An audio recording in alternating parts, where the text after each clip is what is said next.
Oh, hey guys, what's up? It's BlueMichaelM1987, and today I'm reviewing the Infamous Collection, which is a collection of Infamous 1, Infamous 2, and Infamous Festival of Blood. Sorry. This is about Yu-Gi-Oh! The game. It gives you Infamous Festival of Blood, extra missions, extra costumes, extra power-ups, and extra weapon styles. If you get this used, you're not getting any of this for free. This game came out to $45. The $5 was the tax. Yes, it was. So what's the story of this game? The story is about Konograd, who's a bike messenger. He's a bike messenger who actually gets a package that blows up in his hand and destroys 6 blocks of the city called Empire City. The city gets quarantined. Gang members are killing people in the streets. It causes electricity powers. That means he controls electricity. With these electricity powers, he has special abilities as throwing grenades, throwing shockwaves, and precision skulls, which slows down time. Another thing his powers do is what you want to do in the city. What would you do if you have powers? Because in this game you have two decisions, to be a good guy or a bad guy. Do you want to protect the city or mess with the city, cause chaos? The choice is yours. That's what I like about games. It makes you make your own decision because it doesn't matter in some cinematics. Oh, another thing. The cinematics are not actually cinematics. They're actually comic book pages. So it feels like a comic book's in front of my face, a digital comic book, which I actually like.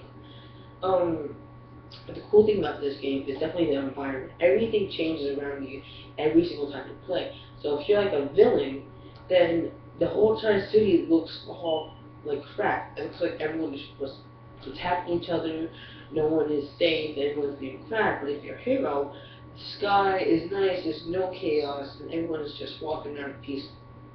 Cool. That's really the best things about this game, other than the voice acting, which is top-notch voice acting. I expect that from Sucker Punch has some really good actors out there. That continues to have problems with this game. Yes, there's some great moments in this game, but there's moments when the game actually falls apart. Especially with the visuals. There's some visual dips in this game. And when I mean visual dips, I mean problems.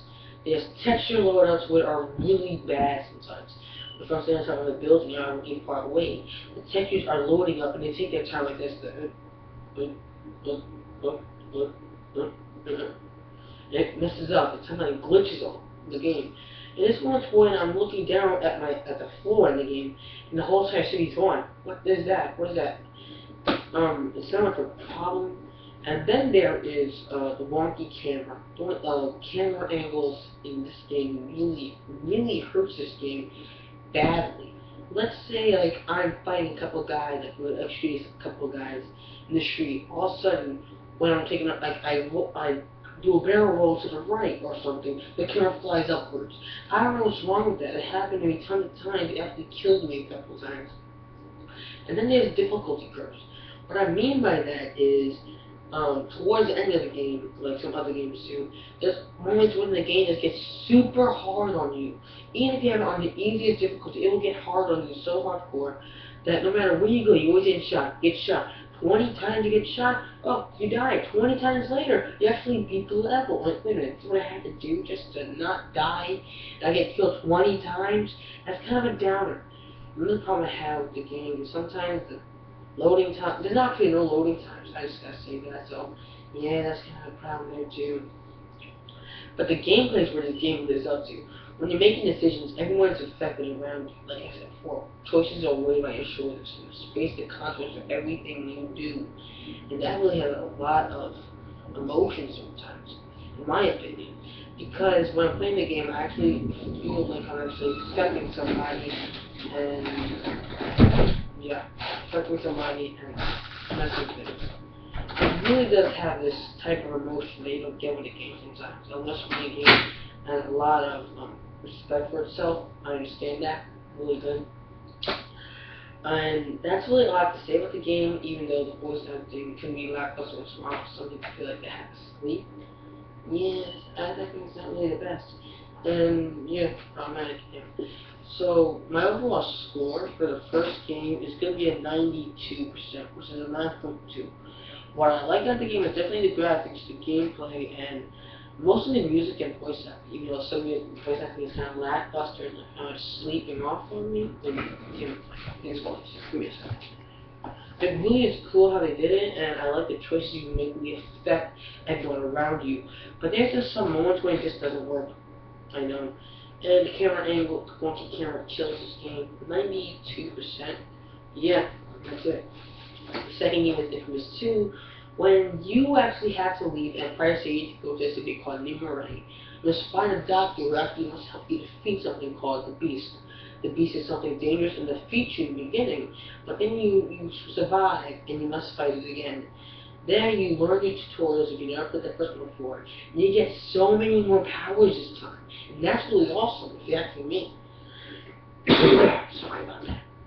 Really bad. One of the best things about the game so far of Infamous 2 is the graphics look a hell of a lot better, even though I like Part 1 a little bit better. The graphics, I think, look crisper. There's not a lot of texture loading. Actually looks perfectly well fine. The city looks a lot different. It actually doesn't look like Empire City. It looks like a new city, which is Nimurai. Yeah, see. I think it really did a good job in acting once again. It's a different actor this time. It really did change the game because this is one of the studios that actually listens to the fans, because when they first announced Infamous 2 in 2010 or 11, they may have Cole in a different type of look. He didn't look nothing like himself. But before Part 2 came out, Sucker Punch changed him up and made him look like his old self once again, and that was actually good. See? One of the good things about this game, other than story, which has so many layers, once again, has a nice plot twist, is the graphics, the gameplay. None of the characters, in my opinion, or enemies get repetitive, because then you gotta fight this guy who wants to kill all the conduits. What the conduits are actually people like Cole, who have powers. He's trying to hunt them down by making conduits and killing them. That's, if it makes any sense. He's hunting them down, and you are, like, number one on his list, I think. He's a really old man. Get over it. In the game, you must fight all these people, and then there's a point when you must make decisions once again. There's two people you meet who are girls, Quo and Nyx. Nyx is more of a darker type of character, while Quo looks like a light character, like a good character. When I played them both, they both have different abilities. One has the ability of ice, the other has the ability of like fire and darkness. It's like if I am with the girl Quo who's ice, and she has like blue hands and all. She gets blue hands. She actually, how can I say this? She actually mixes my powers with her, and I could make like an avalanche or something. I could get a booster by putting a rock to someone's head, something like that. And if you're Nyx, you actually can make a black hole, and you like pulse like that, suck everyone around you, which is really cool in the game, but it's also gameplay. The gameplay doesn't feel repetitive, like I said before. The sounds look great. The sounds great. Naturally, the scary sound design. The music is good. It's memorable to the point where it's like, music. The problem with the game is, once again, the camera angles are worse in this one than the first one. I don't know if Sucker Punch knows how to control the camera well, but in my opinion, it's okay. Then there's move compatibility, which is fine. It's a nice addition. I can play with the move, shock some people, have fun. Oh God, it hurts. But though I still admit playing with the controller first, I like the controllers. Motion controllers, that's like Wii station, not PlayStation, Xbox. Another problem I had is there's some texture loading, frame rate issues. Yes, I found those frame rate issues, and I found some texture loading. Yes, and that's like it. Another thing that's cool is that you can actually make your own levels, like little missions. You can make survival missions, defensive missions, all kinds of missions, so the mission and it kind of feels like a planet. You can check someone else's levels out, and that's really cool, because then they play their levels, and they'll tell them what they think. I got my own levels, which isn't perfect. It's clunky once in a while, it's glitchy.